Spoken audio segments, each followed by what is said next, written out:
Hi friends, welcome back to my channel. ఈరోజు వసుంధర ధృవ serial latest episode review అయితే చూసేద్దామండి. మీకు కానీ వసుంధర ధృవ జంట నచ్చినట్టయితే నా వీడియోని ఒక లైక్ చేసేయండి. లైక్తో పాటు హైప్ కూడా చేశారంటే నా వీడియో ఇంకొంతమందికి రీచ్ వెళ్తుంది.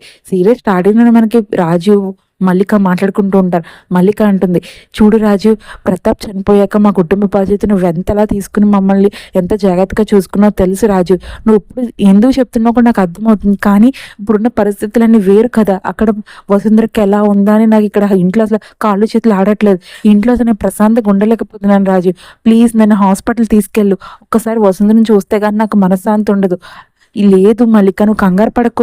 అక్కడ ఆల్రెడీ దాస్ ఉన్నాడు, నందిత ఉంది, మన ధృవ కూడా అక్కడే ఉన్నాడు కదా. అసలు వసుంధరకి ఏమీ కాదు. ఒకవేళ వసుంధర ఇంటికి వచ్చేస్తే జాగ్రత్తగా నువ్వే కదా చూసుకోవాలి. అందువల్ల లోపలికి వెళ్ళి రెస్ట్ తీసుకో. తను వచ్చేసాక నువ్వే కదా జాగ్రత్తగా చూసుకుంటావు. ఇప్పుడు వెళ్ళి అంతమంది ఉన్నప్పుడు నువ్వు కూడా వెళ్తే అక్కడ దాస్ మళ్ళీ ఏదో కుట్ర చేసి నీ మీద ఏదో ఒక అన్యాయంగా ఏదో ఒకటి నిందలు వేసి నిన్నే బాధపడతాడు కదా.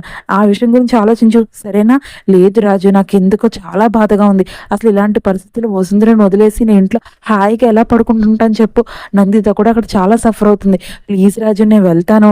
అయ్యో మల్లిక, నేను చెప్తున్నాను కదా, నువ్వు వెళ్ళు. రేపొద్దున నేను హాస్పిటల్ తీసుకెళ్లే బాధ్యత నాది. ఈ రోజుకి నా మాట విని లోపలికి వెళ్ళు, సరేనా? అసలుకే ఆ దాస్ నేను కుట్రలు చేస్తున్నా నీకు తెలిసిందే కదా.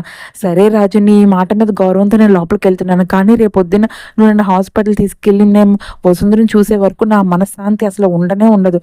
ఈ రోజు మట్టికి నేను వెళ్ళి పడుకుంటున్నాను, నువ్వు రెస్ట్ తీసుకో రాజు. లేదు మల్లిక, ప్రతి అరగంటకి నేను హాస్పిటల్ కాల్ చేసి అసలు వసుంధర పరిస్థితి ఎలా ఉందా అని నేను మానిటర్ చేసుకుంటూ ఉంటాను. నీకు వెంటనే నేను అప్డేట్స్ ఇస్తాను కదా. నేను వెళ్ళి రెస్ట్ తీసుకుంటే నేను ఇక్కడ ఉండి ఎలాంటి ఉపయోగం ఉండదు కదా. నువ్వు వెళ్ళి రెస్ట్ తీసుకో. నేను అంతా ధృవతో మా కాంటాక్ట్లో ఉండి అసలు హాస్పిటల్లో ఏం జరుగుతుందో ప్రతి క్షణం తెలుసుకుంటాను, సరేనా? సరే రాజు, నేనైతే వెళ్తున్నాను. అమ్మ బాబోయ్, అసలు ఈ మల్లిక ఏమో హాస్పిటల్కి వెళ్తానంటుంది. ఆ నందిత ఇప్పటికే మల్లిక మీద ఒక కేసు పెట్టి నాన్ బెయిలబుల్ వారెంట్ ఇష్యూ చేయించింది. అంటే రేపు పొద్దున ఖచ్చితంగా పోలీసులు వచ్చి మల్లికను అరెస్ట్ చేసి ఎలాంటి సందర్భాలను వచ్చి అరెస్ట్ చేస్తారు. ఎలా ఈ గండ నుంచి గట్టెక్కాలో నాకైతే అర్థం అవ్వట్లేదు. ఆల్రెడీ ఎస్ఐ కాల్ చేసి మాట్లాడితే ఆయన ఎలాంటి హెల్ప్ చేయలేను, కొత్త ఎస్ఐ వచ్చాడు, అతనితోనే మాట్లాడుకోమంటున్నారు. అసలు ఆ ఎస్ఐ ఎవరు ఒకసారి తెలుసుకోవాల్సిందే. అయినా ఈ దాస్ చెప్పిన ప్రతిదీ నందిత ఎందుకు విని ఇలా మల్లికను ఎందుకు అబద్ధం చేసుకుంటుంది? నిజాలు తెలిసిన రోజు నందిత నువ్వు ఖచ్చితంగా బాధపడతావు. నీకు ఎంతో హెల్ప్ చేసి నిన్ను ఎంత తోడుగా ఉన్న మల్లికని నువ్వు అరెస్ట్ చేయించాను, ఆ నిజం నీకు తెలిసిన నాడు నువ్వు పడే బాధ నేను మాటల్లో వర్ణించలేను నందిత. నీకు అసలు దాస్ ప్రతి దాంట్లో నేను ఒక బలిపశువు చేస్తున్నాడు, ఆ మాత్రం తెలుసుకోలేకపోతున్నాను నందిత నువ్వు. అయినా దేవుడు నీ మీద ఎంత జాలి చూపించినా అసలు మేము నీకు ఎంత హెల్ప్ చేసినా నువ్వు ఆ దాసునే గుడ్డిలుగా నమ్ముతుంటే నేనేం చేసినా నీకు తక్కువే. రేపు పొద్దున్న ఏం జరుగుతుందని భయపడడం తప్ప ఇప్పుడు నేనేం చేయలేను. అక్కడే ఉన్న దాస్ కంగారు పడుతూ హాస్పిటల్ తిరుగుతూ ఉంటాడు. అనవసరంగా వసుంధరని చంపలేకపోయాను. ఒకవేళ దానికి వచ్చి నిజాలన్నీ బయట పెట్టేస్తూ నా పరిస్థితి ఏమవును? భాస్కర్ ఎలాగో కళ్ళు తెరవలేడు, ఆడిని ఎలాగైనా నేను తప్పించగలను. కానీ ఈ వసుంధర అలా కాదు. ఇప్పటికైనా ఇది కళ్ళు తెలిసి నిజం చిత్తారు ఈ నందితకి మల్లికకి చెప్పిందంటే ఇన్ని సంవత్సరాలు నేను పడిన కష్టం అంతా బుడిదల పర్సన్ పన్నీర్ అయిపోతుంది. ఈ ధృవగాడు నన్ను అసలు బతకనిస్తాడా? వీడికి నిజంగానే తెలిసిందంటే ఖచ్చితంగా నన్ను చంపేస్తాడు, లేకపోతే పోలీసులకైనా అప్పు చెప్తాడు. ఇప్పుడు ఎలాగా ఆ వసుంధరని ఎలా చంపాలి? ఇందాక వచ్చిన మంచి ఛాన్స్ నేను చాలా మిస్ చేసుకున్నాను. ఈ నందిత ఏదో కాలు కానీ పిల్లిలాగా ఇక్కడిక్కడే తిరుగుతా అసలు వసుంధరకి ఆక్సిజన్ మాస్క్ తీసేగానే చూసేసింది. అసలు ఎలా చూసిందో నాకైతే అర్థం అవట్లేదు. ఇదే కాకుండా ఆ మల్లిక కూడా ధృవకి కాల్ చేసి వసుంధరకి ఎలా ఉందని కరెక్ట్ టైంలో అడుగుతుంది. బహుశా ఇదేనేమో రక్త సంబంధం అంటే. నేనేదో పిచ్చి పిచ్చిగా ప్రవర్తించి వీళ్ళని చంపేసి బయటకు వెళ్ళిపోతాం, నన్ను నేను రక్షించుకుందాం అనుకున్నాను. కానీ అమ్మో, అస్సలు ఈ వసుంధరకి ఈ ఒంటి మీద ఈగ కూడా వాళ్ళనివ్వకుండా ఈ నందిత కాపలా కాసుకుంటుంది. ఎలాగా? అప్పుడే అక్కడికి వచ్చిన నర్స్ మాట్లాడుతూ, సార్ మీ అమ్మాయికి స్పృహ వచ్చింది సార్, మీ వసుంధరకి మిమ్మల్ని కళ్ళు తెరిచి చూస్తున్నారు, ఒకసారి మీరు అందరూ వెళ్ళి లోపల మాట్లాడండి సార్, నేను ఎప్పుడు వెళ్ళి డాక్టర్ని తీసుకొస్తాను. సరేనమ్మా, నువ్వు వెళ్ళి తొందరగా వెళ్ళి డాక్టర్ని తీసుకురా, మేము వెళ్ళి లోపలికి వెళ్ళి మాట్లాడదాం. అత్త పద, లోపలికి వెళ్ళి వసుంధరకి అసలు ఎలా ఉందో చూసొద్దాం. పదరా ధృవ, లోపలికి వెళ్ళి మనం చూసి వసుంధరతో మాట్లాడదాం. అత్త మీరే ముందు వెళ్ళండి, మీ వెనకాల నేను వస్తాను. సరే ధృవ, నేను లోపలికి వెళ్తాను. ఏంటమ్మా వసుంధర, ఎలా ఉంది నీకు? ఏంటమ్మా కొత్తగా చూస్తున్నావు? అంతా బాగానే ఉందా? నేను మీ అమ్మని, నందితని. ఎవరు మీరు? అసలు మీరెవరో కూడా నాకు గుర్తు రావట్లేదు. ఏంటమ్మా నేను నీ అమ్మని నందితాని, అదిగో నీ భర్త ధ్రువ, మేమెవరూ నీకు గుర్తు రావట్లేదని నువ్వు కావాలనే కదమ్మా మా మీద కోపంతో నేను బయట పంపించేసామని మమ్మల్ని గుర్తుపట్టట్లేదు. ఎందుకమ్మా మొదటిసారి చూసినట్టు మమ్మల్ని అలా చూస్తున్నావు? ఏమైంది తల్లి? ఏం లేదు, మీరెవరో నాకు తెలీదు, ప్లీజ్ మీరు ఇక్కడి నుంచి బయటకు వెళ్ళిపోండి. మిమ్మల్ని చూస్తుంటే నాకు ఒక్కసారి కూడా గుర్తు రావట్లేదు మీరెవరు. ప్లీజ్ బయటికి వెళ్ళిపోయి మా వాళ్ళని లోపలికి రమ్మనండి ప్లీజ్. చూసేవా దాస్, నా కూతురు నన్ను గుర్తుపట్టట్లేదు, ప్లీజ్ అమ్మ గుర్తుపట్టు. చూడు అమ్మ, అమ్మను చూడు. అక్కడే ఉన్న దాస్ తనలో తను మాట్లాడుకుంటూ, అమ్మాయి పిచ్చిదానికి గతం గుర్తు లేదనమాట. నేను స్పృహలోకి వచ్చిన వెంటనే నేను పట్టించేసి అరెస్ట్ చేస్తుందని ఎంత భయపడిపోయాను. కానీ ఆ దేవుడు నా ముందు దయ ఉంచి దీనికి అసలు గతం ఏం గుర్తు లేకుండా ఇన్ని రోజులు నేను చేసిన ప్రతిదీ మర్చిపోయేలాగా, ఒక్క పర్సెంట్ కూడా గుర్తు లేకుండా మర్చిపోయి మరుపు తెప్పించాడంటే ఖచ్చితంగా దేవుడికి నేనంటే ఎంత ప్రేమ. అమ్మయ్య, ఇప్పుడు వరకు దీన్ని ఎలా చంపాలి, చంపలేకపోయానని ఎంతో బాధపడ్డాను. కానీ అసలు బాధపడాల్సిన పనే లేదు. ఇప్పటికి ఇది గతం మర్చిపోయింది కాబట్టి దీన్ని ఎలాగా నేను మబ్బి పెట్టేసి మొత్తం ప్లాన్ అంతా నా వైపు తిప్పుకోవాల్సిందే. అమ్మయ్య, ఏంటమ్మా వస్తుందిరా, నేను నీ కన్న తండ్రిని, దాస్ని, నన్ను కూడా నువ్వు గుర్తుపట్టలేదా? నేనంటే నీకు ఎంత ప్రేమ. అమ్మను గుర్తుపట్టమ్మా, నేను నందితాని. చెప్పమ్మా ఏమైందమ్మా? అప్పుడే అక్కడికి వచ్చిన డాక్టర్ మాట్లాడుతూ, ప్లీజ్ సార్ మీరందరూ బయటకు వెళ్ళండి, ఇప్పుడే కదా ఆ మేడం కళ్ళు తెరిచారు, అసలు ఆవిడ మీద ప్రెషర్ పెట్టకండి, అసలుకే చాలా దారుణంగా ఉన్నారు ఆవిడ, బయటకు వెళ్ళండి సార్. అమ్మ వసుంధర నీకు ఎలా ఉంది చెప్పు. ఏమో డాక్టర్, నా తలంతా చాలా బరువుగా ఉంది, అసలు ఏదో లోపల ఏదో బదులైపోతున్నంత నొప్పిగా ఉంది డాక్టర్ నాకు వెనకాల. సరేనమ్మా, నర్స్ వెంటనే ఈ మేడంకి సజెషన్ ఇచ్చేసి కొంచెంసేపు ఇవి పడుకుంటే కొంచెం ప్రెషర్ తగ్గి కొంచెం రిలీఫ్ అవుతుంది. సరేనా మేడం, మీరు బయటకు వెళ్ళండి, ఆల్రెడీ చెప్పాను కదా బయటకు వెళ్ళమని, పదండి నేను బయటకు వచ్చి మాట్లాడతాను. చూసావా దాస్, వసుంధర కథం మర్చిపోయింది, అయినా నేను చెప్తానే ఉన్నాను నందిత నీకు, అసలు ఇదంతా చేసింది దీనికి కారణం ఈ ధ్రువగాడే. వీడిని పెళ్లి చేసుకుని ఆ ఇంట్లో అడుగు పెట్టడం వల్లే కదా నా కూతురికి ఎంత దారుణం జరిగింది. అదేదో నా కూతురు ఎక్కడో హాయిగా బతికేది, అలాంటి దాన్ని పెళ్లి చేసుకుని తీసుకొచ్చి ఇంట్లో పెట్టాడు. ఎప్పుడైతే ఇంటికి తీసుకొచ్చి మల్లిక ఊరుకుంటుందా, వెంటనే నా కూతుర్ని ఎలా చంపాలని ప్లాన్లు వేసింది.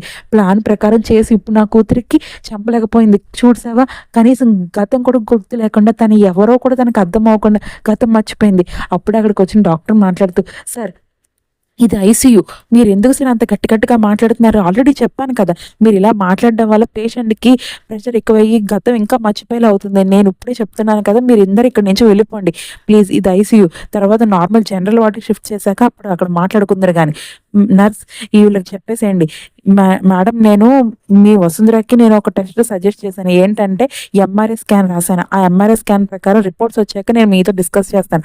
అసలు ఆవిడకి 1% కూడా గతంలో జరిగింది ఏమీ గుర్తులేదంటుంది.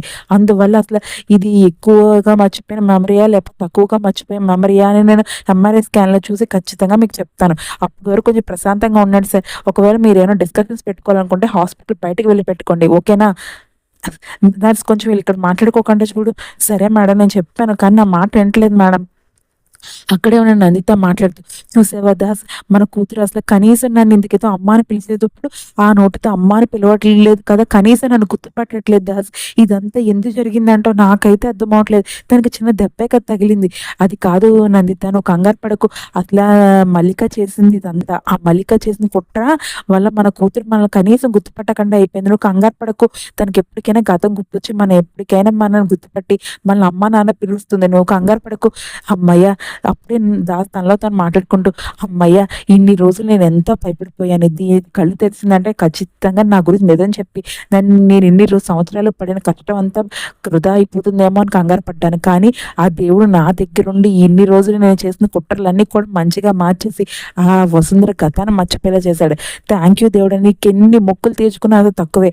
అసలు అక్కడే ఉన్న ధ్రువ మాట్లాడుతూ దేవుడి దగ్గరికి వెళ్ళి, ఎందుకు దేవుడా నా మీద ఇంత కక్ష నీకు? నా భార్య ఇప్పటికైనా నా దగ్గరికి వచ్చి అంతా బాగానే ఉంటుంది, తను నాతో కలిసి ఉంటే మేము అందరూ సంతోషంగా ఉంటాం అనుకున్నాను. కానీ ఈ క్షణంలో కూడా మీరు నాకు అన్యాయమే చేశారు. నా వసుంధర నన్ను కూడా గుర్తుపట్టకుండా మీరెవరు, నాకెవరు తెలియదు, నాకు మీకు సంబంధం లేదు, మీరందరూ బయటకు వెళ్ళిపోండి అన్న క్షణం నీకు చచ్చిపోతే బాగుండు అనిపించింది. దేవుడా ఎందుకు దేవుడా నేనంటే ఇంత కక్ష? మా అమ్మ కూడా ఇంటికి పంపించడం, నేను తనకి ఏమని చెప్పను? వసుంధర నన్ను గుర్తుపట్టట్లేదు, నిన్నైతే పూర్తిగా మర్చిపోయిందని చెప్తే మా అమ్మ తట్టుకోగలదా? అసలుకే నందిత కూడా తట్టుకోలేకపోతుంది వసుంధరకి ఇలా జరిగిందని. ప్లీజ్ దేవుడా ఏదో ఒక న్యాయం చెయ్యి మాకు. ప్రతి క్షణం ఈ అన్యాయం మేమే భరించలేకపోతున్నాం. అప్పుడే అక్కడికి వచ్చిన డాక్టర్ మాట్లాడుతూ, సారీ మేడం, మీరు కంగారు పడుతున్నారని నేను ఇలా చెప్తున్నానని కాదు. మీ అమ్మాయికి నేను ఇప్పుడే ఎంఆర్ఐ స్కాన్ చేశాను. ఆ ఎంఆర్ఐ స్కాన్లో ఏమని తెలియదంటే మీ అమ్మాయికి చాలా మెమరీ లాస్ అయిందని. ఆ వెనక తలకి తగిలిన దెబ్బ చాలా గట్టిగా తగలడం వల్ల ఆవిడకి మెమరీ లాస్ జరిగింది. మీరు ఇప్పుడు ఆవిడ మీద ప్రెషర్ పెడితే ఇంకా ఇంకా ఆవిడ ఇంకా గతం మర్చిపోవడం తప్ప ఇంకేం అవ్వదు. అందువల్ల ఆవిడ ముందు మీరు ఎప్పుడు ఆ గడిచిపోయిన గతం గురించి మాట్లాడొద్దు మేడం. మీకు ఇదే నేను ఇచ్చేసేసే సజెషన్. ఎందుకంటే ఆవిడ తొందరగా కోలుకొని మళ్ళీ నార్మల్ లైఫ్ లీడ్ చేయాలంటే ఖచ్చితంగా ఆవిడ దగ్గర మీరు కొత్తగానే ఉండాలి. ఆవిడ మీరెవరు అన్నప్పుడు మేము మీ ఫ్రెండ్స్, మీ ఫ్యామిలీ మెంబర్స్ అనాలి. అంతే తప్ప నేను నీ కన్న తల్లిని, నువ్వు నన్ను గుర్తుపట్టలేదా అని ఆవిడ దగ్గర అంటే ఆవిడ అంతా మర్చిపోయి చాలా బాధపడతారు మేడం. అలా బాధపడితే ఇంకా ఇంకా మీకే లాస్ అవుతుంది తప్ప ఏం కలిసి వచ్చేది ఏముండదు. అందువల్ల నేను చెప్పినట్టు విని ఆవిడ ముందు నార్మల్గా ఉండండి.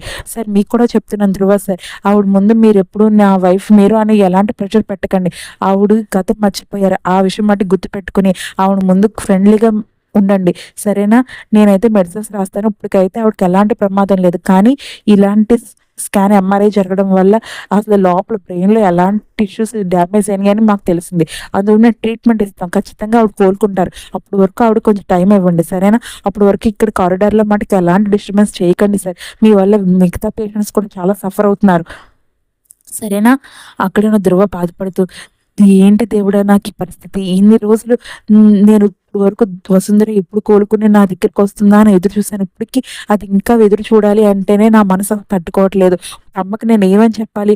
రాజీవ్ అంకుల్ కాల్ చేసి ఇప్పుడు వసుంధర పరిస్థితి ఒక్కసారి అమ్మకి చెప్పండి అని చెప్తే ఆయనే కొద్ది కొద్దిగా చెప్తారు. ఒక్కసారిగా అమ్మకి చెప్తే అమ్మ కూడా కంగారు పడిపోతుంది అని అక్కడైతే ఎపిసోడ్ అయితే పూర్తయిందని నా ఎక్స్ప్లెనేషన్ మీకు నచ్చినట్టయితే ప్లీజ్ లైక్ చేయండి, షేర్ చేయండి, కామెంట్ చేయండి. ఫస్ట్ టైంగా నా ఛానల్ చూస్తున్నట్టయితే సబ్స్క్రైబ్ చేసి బెల్ ఐకాన్ ప్రెస్ చేయండి.